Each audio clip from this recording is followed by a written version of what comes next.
Karibuni kwa Pussy Power Round 2. Kwa majina naitwa Rachel Mwekali na ningependa kueleza kiasi ambapo hii festival tunafanyanga Pussy Power during 16 days of activism, ambapo tulianza hii mwaka. Activity ya kwanza ilikuwa Mathare 26 of November 2022, ambapo tulikuwa na Feminist intersectional baraza kuweza kuzungumzia mambo ya election, gender based violence, nini tumekuwa tukifanya kama wanaharakati na watetezi wa haki za binadamu na wamama. Na sasa tuko hapa tarehe 6 December 2022 kuweza kuzungumzia mambo ya kwanza. Tumekuwa na discussion kuhusu mambo pia ya sexual reproductive health and rights na in relation to GBV, but pia na organizing yetu vile inafaa kuwa more effective na models tofauti na nini tunaweza learn, si ndio?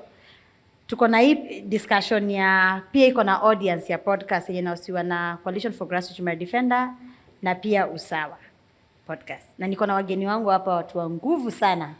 Na naona tunaifanya na Kiswahili, ningeomba wajiintroduce because pia naenda kufocus mambo na feminist economic justice na mali tunaweza pata do ya kujisaidia na ya kujikomboa na kukomboa community zetu. So ningependa tuanzie hii upande. Sema jina yako, unaitwa nani na unatoka wapi na unafanya nini? Okay. My name is Morina Kinyi, founder of Unicorn Girl Resource Center based in Kibera slums. I work with adolescent girls and young mothers in regards of sexual and reproductive health, and also we mentor them on issue of financial education. Asante Petit. Pande yangu. Hi everyone, naitwa Wanjiro Wanjiko. I am a digital strategist. So kazi yangu ni kuelewa digital or the platforms for an organization, and I also have a small business called Rascraft. So I'm mostly here because of that. Thank you, Wanjiro. Okay, my name is Milia Kinyi. You can call me Kamere or Mama County. I'm from Mukuru, Kwanjenga. I'm the founder of Nawiri Ladies CBO. Nawiri Ladies CBO consists of adolescent girls and young women. We have queer folks, we have heterosexual, we have sex workers. Eco diverse. Everybody is there and we respect each other. Kila kitu. Kila kitu? Yes. Asante, mimi nataka tu relax msiangalie tazama kamera wasee ama nini. Hii ni motion imeomoka vile nimesema, ni motion iko na mic kabisa na ni motion iko na makeup, but ni motion inatujenga because pia motion ni part ya intelligence ya kujijenga. Wamama wakati tunapiga motion ndio wanga tunajengana. Tunaongelea mambo ya na one ya kujisustain na kujikomboa na pia kusustain business zetu. Na nafurahia pia Wanjiro wako hapa na kuna busy ya nguvu inaendelea, na pia Petit kuna busy ya nguvu kama activist, amekuwa kusupport pia wanawake wengi, na pia Mili mko kiongea pia mambo ya kusupport movement zetu, mali tutegemei watu wanatupatia na hii mkono na hii mkono wanatudictate. So ningependa kuwauliza swali general because sisi wote pia ni activists despite pia Wanjiro wewe ni digital strategist. Mna think tunahitaji do? Yes. Tunahitaji do kabisa. Kwa nini tunataka do? So in this world tunaishi, everything is money. Na bila pesa self esteem inarudi chini. Na hakuna kitu, you wake up, everything is money. Kuoga ni pesa, kukula ni pesa, kuvaa ni pesa, kutembea ni pesa. Without money we are dead. That's what I believe. Asante Mili. Wanjiro? Yes, we do need money. I think it's unfortunate we live in a capitalistic world, but that is in itself is the problem. We need the money to survive, to pay houses, to educate ourselves, to know what our rights are. We need money in everything. It's unfortunate. Tunahitaji do, si ndio? Tunahitaji do. The reason why tunahitaji do, ukiangalia economy yetu ya saizi, for real bila pesa hatuonekani. Self esteem yako inakuwa chini while we are poor. Na chenye neza kutoa kwa hiyo umaskini ni pesa. Cause tuko na bills za kulipa, tuko na school fee, tuko na rent wenzetu tunalipa. Hata health wise lazima ukue msafi, lazima ukue ukue na afya nzuri, lazima uhitaji pesa. So pesa ni muhimu na tunahitaji kabisa katika maisha yetu. Na fair vinyo mnasema sisi wote, hata mimi nasema tunahitaji do. But sisi ndio pia tunasema tutaki capitalism because capitalism I work for us. But do you think also capitalism, we need money to fight capitalism? And do we need money to fight patriarchs? kwa sisi kujikomboa. Na hii maybe ndai drive as mkijibu, maybe nianzie na wewe Petit, because tukiwa kwa conversation mingi za women HRD, feminist community organizer ama change makers wa mashinani, unasema unachukia maskini. Would you mind sharing your own personal story? Kwa nini unasema wewe unapenda do? Na hujai feel ashamed kusema mimi by the way napenda pesa? Okay, Petit is a survivor of SGBV. I'm a survivor na siogopi kusema, and I'm not afraid of patriarchy outside there. The reason why musema nachukia umaskini, the person who took advantage of me aliona nini kwangu? Aliona nilikuwa down, si ndio? By that time wazazi wako wamekufa, you drop out of school, hauna mtoto kukujali kimaisha, kimapato, unachukuliwa unaenda kufanya kazi kama umboch ndio upate pesa. So mimi umaskini ilinifanya nikakuwa vulnerable sana. By then nilikuwa vulnerable kabisa, and most of the patriarchal wenye wako hapo hivyo nje wanachukua advantage yako wakati uko chini, wakati uko financial stable, wanachukua advantage yako. So mimi usema tu muchukia maskini. Juu maskini yangu ndio ilifanya that person akatake advantage of me. So umaskini inaweza fanya upitie vitu mob, muchukia maskini, na sitaipenda umaskini, na sitaikaribisha.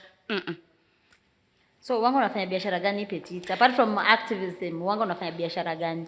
Nauza sandals, Masai sandals. Niko na mabeshte yangu wananisaidia cause mimi ni alumni of Carolina for Kibera binti pamoja girls project, au ndio walinizaa nikaanza unicorn. So ndio walinianzisha na pesa kidogo from Nike Foundation in North Carolina kwa Amero, wakanipatia pesa kidogo nikaanza nao biashara yangu ya kuuza Masai sandals na hizi yenye nimevaa majuries. Apart from that pia na lend watu pesa na pia na pesa kidogo ya mtu at least anaweza jisustain na anaweza anzisha nao biashara yake. So mupeana do. Kwa hiyo kupeana do sikupati pesa tu uende tu naye alafu kesho utanirudisha shilingi moja kwa shilingi moja, unairudisha na interest. Interest kama pesa ngapi? Juu pia tunasema tutaki nikipatia 1000 na nirudisha na 300 cause sikupati kama hustler fund ya 2 weeks. Na kupatia do yangu ni 1 month. Na each and every month do yangu uzana. Nikipatia saizi utanipatia next month na 300. Hiyo ukichukua 1000, but ukichukua 10,000 na 100,000 so una calculate venye utairudisha. Okay. Yeah. So kabla nikuje kwa Anjiro na pia Mili, Petit, ningependa at least kusikia kutoka kwako maybe kwa masaa machache. Najua mambo ni mengi, masaa ni machache. Unasema wewe si hustler fund, na maybe do you think your hustler fund ina work for women? Ama for example tumeona Kenya kumekuwa na microfinance, na KPL naweza kuambia kuna research tulifanya, tulikuwa tumesupportiwa na Frida ya microfinance na credit venye zina target women na kwa put in debt. Inaitwa debt, madeni. Unapata uko na deni kuanzia Januari to Januari, unalipa hii deni, unachukua hii, unalipa hii, unakopa Shylock.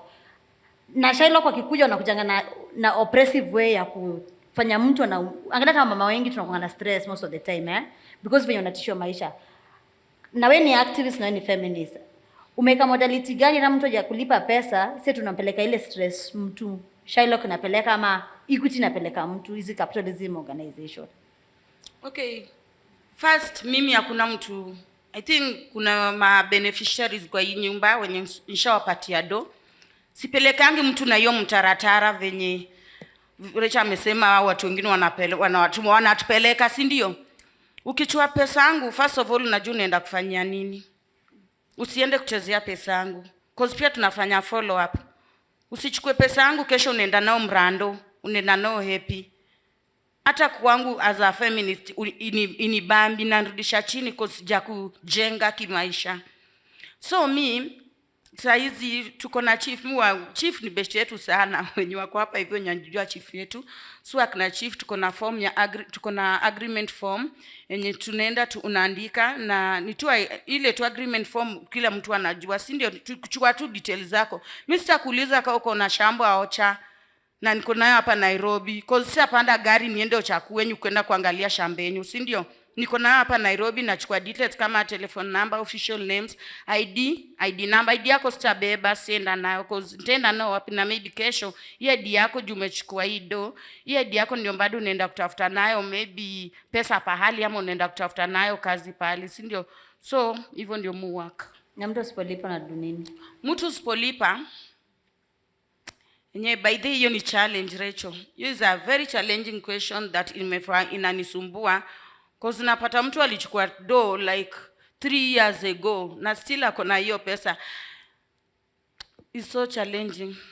Wacha tajibu baadaye. It's a challenging question. Noma. Ameniingizia ngori hapo, si ndio? Cause by the tunaongea reality, ndio reality ni mshene, si ndio? Ni vitu zenye zinapen kwa ground. Unapata mtu amechukua pesa yako na is a very close friend of yours. So hadi mnaanza kushapana, mnakosana juu ya do, si ndio? We mwenyewe ni jukumu lako. We mwenyewe ujue umechukua do ya Petit. Hii do ya Petit umechukua as a friend. It's to create an enmity between you and Petit. Ni we mwenyewe take the initiative ya kunirudisha ile pesa wakati ile tuliagree na wewe, si ndio?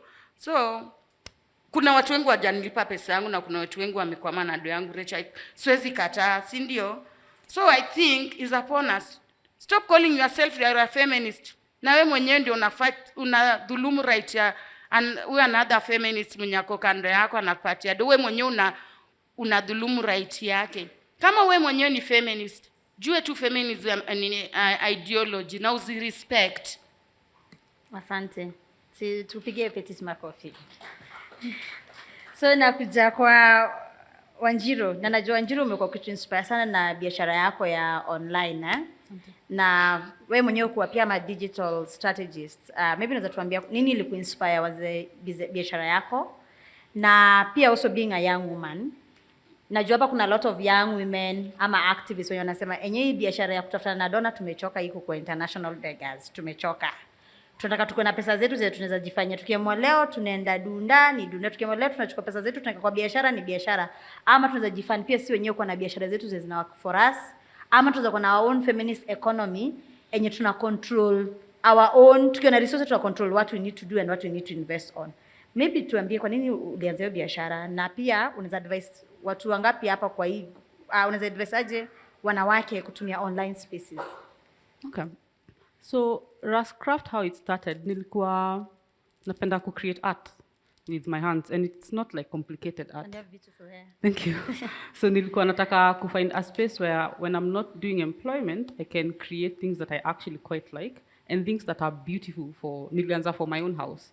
And then I quite liked it in my house. Then I thought it would maybe look good in other people's houses, and especially young women. Kwa sababu nilikuwa, when you think about decorating your house, saa zingine utaenda kununua kitu kama hiyo ni expensive, but kama naweza tengeneza kitu kama hiyo yenye inaweza kuwa affordable na ni use online for young people who are maybe like moving into their first houses. So that's actually the reason I started.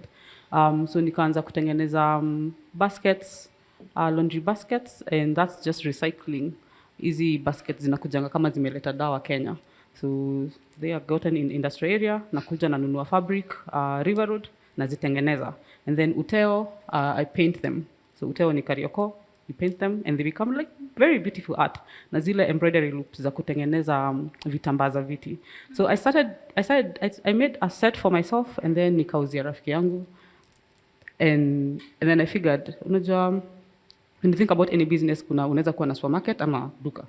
So I thought I would want a shop, but I'm very skilled in digital, so I wanted to utilize social media well. Because at the end of the day, you find social media now has become like a digital marketplace. Watu wananunua hizi vitu online. And all I needed to do is kufikiria, okay, I like creating this, ni nani nataka kuuzia. I want to sell to people like myself, who are like young women who want to really decorate their houses, but it can be very expensive. So that at least inanipea clarity ya ni nani nataka kuongelesha. Ukiwa na hao watu, then hao watu wako wapi? Hao watu wako Facebook, wako Instagram. Not very much on Twitter, because unfortunately you find a lot of men on Twitter, and they're really not my target audience. So nikatengeneza Facebook page na Instagram page na nikazi connect. And then as any shop lazima uweke stock. ndio mtu akipita hapo nje anaona by the way hiyo duka inakuanga na unga.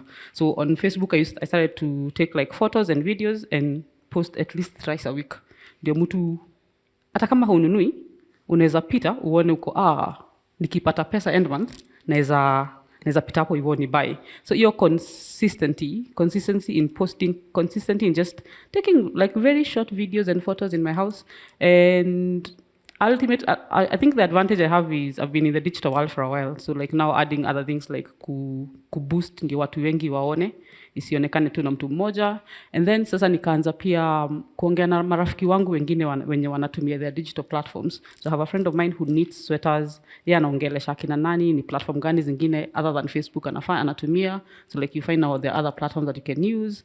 How can you use WhatsApp better to like have market days? So WhatsApp ni, well, Facebook utapost every day, WhatsApp ni utakuwa na siku za soko. Every Tuesday tunauzanga vitu kwa sale. So every Tuesday kila mtu anangoja hiyo siku kama hii kitu inakuanga sawa, hiyo siku itakuwa 800. So like just getting to learn also from other people.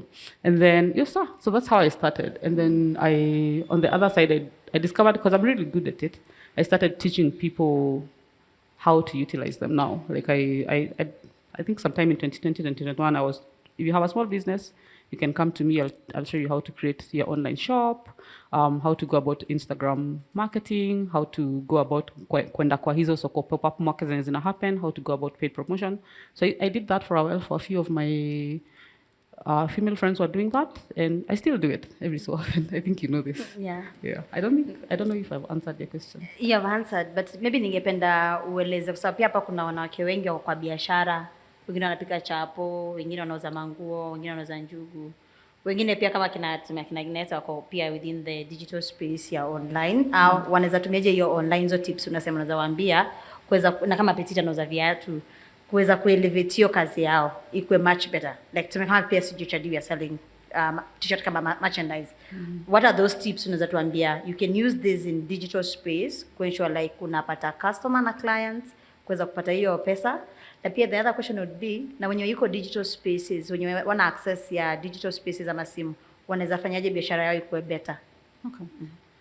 I think on the tips, I can talk about a few. Yeah. The two key things ni one, kujua unataka kuuzia nani.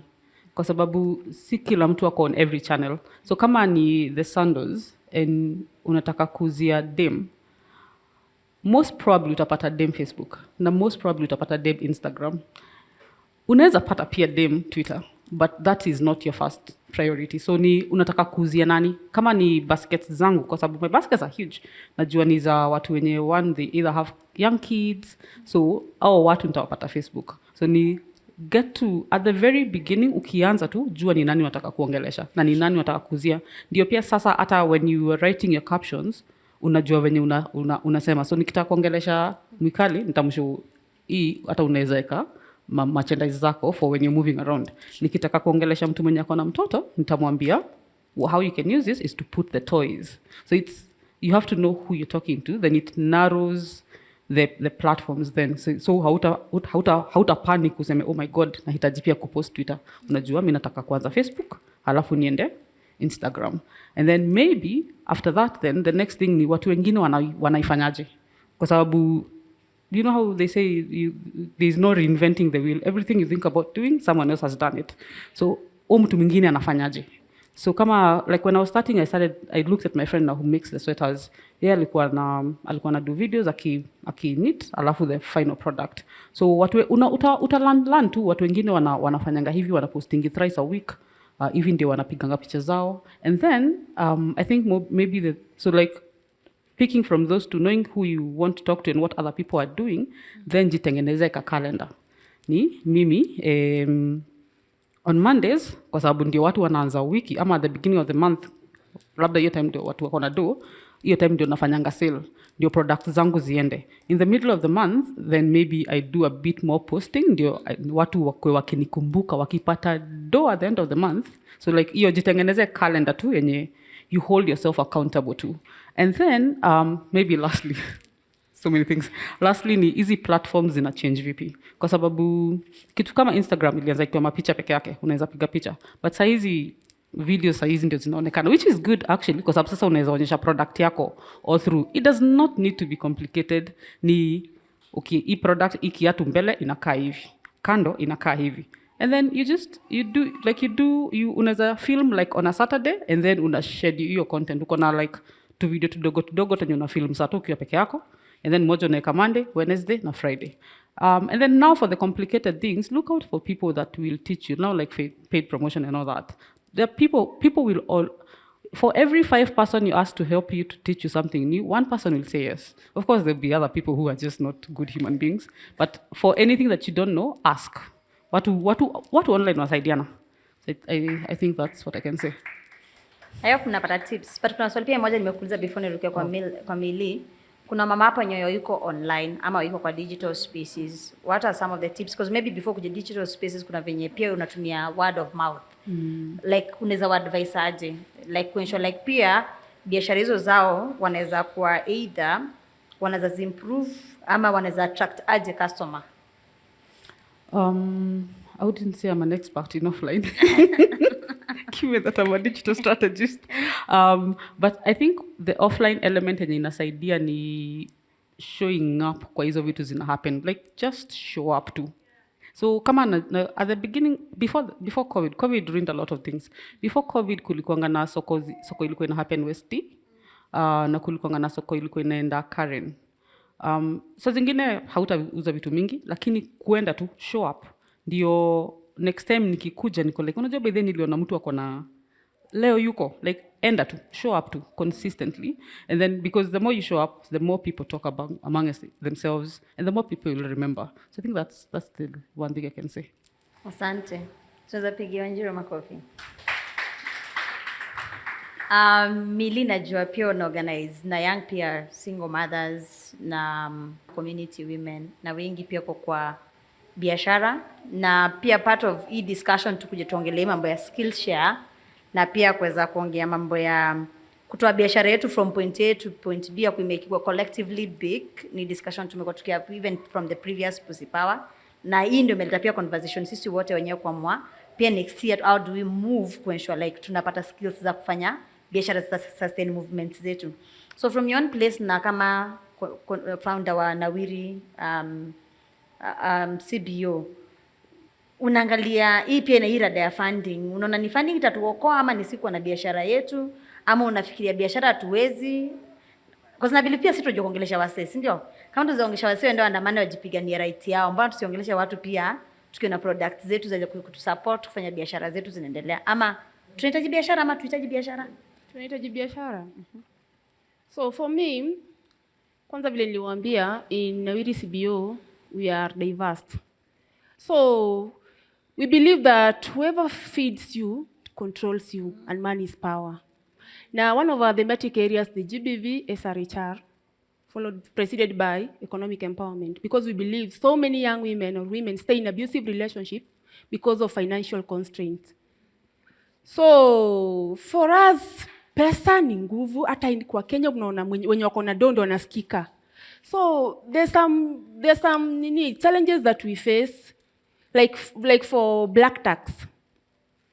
Your family want expect to whether you are working, you have children or you not, they expect you to carry their burden. If you go to family gatherings, kama una kakitu, you are not heard. Uko tu nyuma. Unaona? Alafu kuna pia hii donor funding. Na ndio nawaambia si lazima tutegemee donors, donor funding. An example in Nawiri CBO, tunafanya economic empowerment. Maybe tukienda Rachel maybe ametuita mahali ama somebody somewhere ametuita mahali tumepata maybe a reimbursement of 500. It's rule clear, 100 goes to the group savings. From there utaboro. Unaona? You start small, you encourage the other start small. Anza na sweetie. Fast moving foods. Sweetie only 500, you can start selling sweets. It's a fast moving food. Fruits, nini, endelea, have your own money. Out of that 10% inarudi kwa group. When we need to empower each other. Kila siku tunafanya kazi ya kuvolunteer. Umekuja mahali umevolunteer ndio because of the passion. Hauna kitu narudi nayo home. If the group has the money that you invested there through the 10%, we'll give you back. That is what we normally do. Rocha atuite kutoka Mukuru and Pussy Power, we know atutegemei pesa, whether tutapata reimbursement or not, as Nawiri CBO lazima tureimburse wenye wameenda tuwalipie fare, because pia wao wenye walipata huko watatoa 10% kwa group. Oh, Millie, you gave us 200 fare but tumepewa 500, this is the 10%, 50 shillings, get it back there. Mwingine ameenda clean up mtaa, environment nini, ameitwa mahali, hakuna reimbursement, we give out. Aje, the money revolves in us. Because bila nimewaambia, whoever feeds you take control of you. Donor funders saa zingine na kuanga wanawaambia mwende hivi na hiyo mtaratara na mnajua itawasaidia. Hawajachukua needs assessment. But sasa kama mko na pesa yenyu, you can say kama ni hivyo wacha hiyo pesa ikae. Because at the end of the day we need impact, we need to be empowered economically. Unaelewa? Unaelewa hizi dynamics. And that's why we call for universal basic income. Nataka a situation whereby everybody, regardless of gender, sexual orientation, race, nini, wakuwe able to have the basic needs. Wakuwe able to pay the bills, pay rent, food, clothing. Hapo tutakuwa economic security iko sawa. But without that, wengine wanaweza lipa, wengine hawawezi lipa. Some people have 3 meals per day, wengine wana 1 meal per day, but the donors hawajui, juu wengi wao ni mabombe. Wanajuanga tukienda Kibera, this is what they need, but they have not come to do the needs assessment. They need security. No, you're not helping us. If the folks are empowered to get their own money, hakuna kitu tunaweza wafanyikia. So tutafuteni do. Tutafuteni do. Si lazima tutegemea donor funding, si lazima tutegemea kupewa, we can na tunaweza tukijituma. Can you clap for panelists wangu manze? Unajua Nanalia ananiambia hapa time na kuna kitu Millie amesema. I think kama nda confess kidogo, si testimony. Because testimony una choose nini unaambia watu. But confession unasemanga vitu vilivyo. And I think ni right timing pia kuambia funders kitu inafaa in terms ya kitu tunataka. Na najua timu yangu maybe tani bash, but ni vizuri kusema kulikuwa na funder kwenda kutu support. Sasa ni call out kidogo. Hata masemi jina. Na kutaka kusupport the same funder alikuwa anasema venye first ati system zetu ziwork, tunafaa tukue na system iko na mtu anafaa lipo karibu Ingiriso 2 mpaka pia ananiambia ubedeo ile job unafanya fa ulipo Ingiriso 2. Na tulikuwa na Jacinta kwa hiyo meeting. Tukamuuliza kama unataka hii system iwork for us na pia sisi tunataka hii system tumeisoma hii system haiwezi work for us poor quote and quote activists wa ghetto ama feminist wa ghetto because wanga mmejieka level fulani ya class. So sisi tunaona shida zetu ndo tujikomboe na kusustain movements zetu. Ni tuko na resources zetu za grant mtu biashara anze biashara yake. Ndio next Emilia amesema kwa hata hiyo ni model pia sisi tunatumianga kama Pussy Power. Ndio next tukiona maandamano unasema petit mimi nabaia maji, mimi nabaia tuseme kama ninalipia hall ama nabai kitu. Sisi tukadhania hii conversation tunahava atatupatia do wenyewe hizi vitu tunataka. Na nataka tujenge movement. Na movement huwezi jenga tukiona njaa, ukweli uongo. Landlord wako atafurahia na uko unaandamana huko tao na polisi hujalipa rent. Hakuna kama mmeshaishi kwa stress. Sijui kama kuna watu najua wengine wengi mna resonate na hii stress ya wewe ndo unapiga kelele huko we want our rights, women have been abused but hujalipa rent. Anakwambia unapiganga mdomo huko kwa TV na hujalipa rent. Ama umegonjeka na uwezi enda hospitali. Tunyambura pia natukumbushanga why tunafaa tukuange na access ya health. But after hii story yote na kutufanyisha PE karibu miezi 5, angalia na fare tuko tunatoa wapi, tuko tunatembea maybe mguu kwenda kwa hiyo meeting, hiyo ofisi yake huko iko wapi Chaka Road, huko Kilimani. Anakuja anatuambia anatupatia mita 2 na hii mita 2 ni ya program. Tukipiga hesabu anaweza kuambia tupiga hesabu na tukibreak down kama watu wa CGHRD. Ana expect hii kazi atakupatia pressure per month ufanye na 10,000. Hiyo ni fair? Hakuna salary hapo. Na hakuna salary. Na hakuna watu hakuna unanipata? Na nataka yakwe prefect every week unakuwa na call na yeye anakutumia email mpaka weekend. At least tulikuwa na hiyo privilege tunasema tuko na do yetu hiyo kidogo ya ile tunauza. Imagine tumemekana do yako mita 2. Tukwambia hiyo pesa ungetupatia na tufanye Pussy Power Festival. At least kutuletea conditions, at least tuko na do yetu. Kwa nini na share hii story? Na share hii story ku resonate na kitu kila mtu hapa amesema. What are the alternative models zetu za biashara zetu? Na joto wengi hapa mko na biashara. Rosie, unauzanga nyoyo. Nyoyo yako itakuwaje kubwa? Utaadaje hiyo value ikuwe unaweza access market ya kupeleka from Mathare let's say to hapa Baraza. Uko na do yako na next time kama hakuna hizi conditions zinakuja za kustress, tunasema tunafund our own movements, ndio? How many fund movements activity by themselves, whether it's 10 bob time or anything, by show of hands? Wangapi wa time? How many fund movement with time? Good. How many fund movement with their own small resources in whichever way, by show of hands? Asanteni. Reason nasema hivi, pia wakati tunaenda kunegotiate na funders whichever, pia time yetu ni pesa. Ukweli uongo? Na pia kama tunaweza patianga pasta wenye wanatudhulumu 10% na 20 bob, can we invest the same in our movements? Can we do that? Not look, kama do itakam ni sawa, but wakati kuna pesa yetu tunaweza tupatia control. So tumesikia experience ya business model yao hapa vile ina work, hiyo ni offline, si online.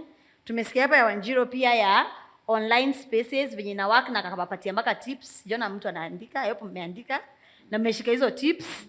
Tumeona hapa Petita ametuambia biashara yake ya kupatia na do alternative, ameamua yeye aendi the bank, weju bank wana compress wanachukua mali yako, yeye akuulizi guarantee, anakuambia ni shida uko nayo ndio hii pesa. Kwa hivyo ako accessible. Maybe nikiwa throw here, nani ako na swali ama comment ya biashara yake imefanya kazi vizuri?